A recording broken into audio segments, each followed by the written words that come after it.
যা গরম পড়েছে আজকে তোমাকে একটা ঠান্ডা জিনিস খাওয়াবো। কি ঠান্ডা জিনিস গো? সেটা হচ্ছে বরফের গোলা। তো বরফের গোলা বানাতে গেলে যেটা লাগে সেটা হচ্ছে সিরাপ।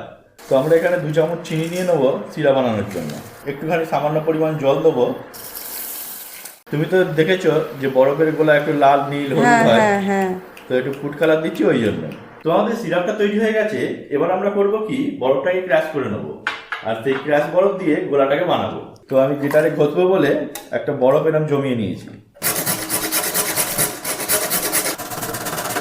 অনেকটা বেশ বরফ হয়ে গেছে ঝুরঝুরে। অনেকটা হয়ে গেছে।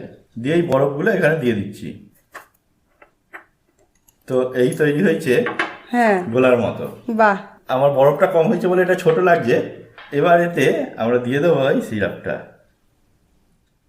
কেমন লাগছে গো? দারুণ দারুণ। আমারই জিভে জল এসে যাচ্ছে। ওহ, দারুণ হয়েছে, দারুণ। দারুণ না?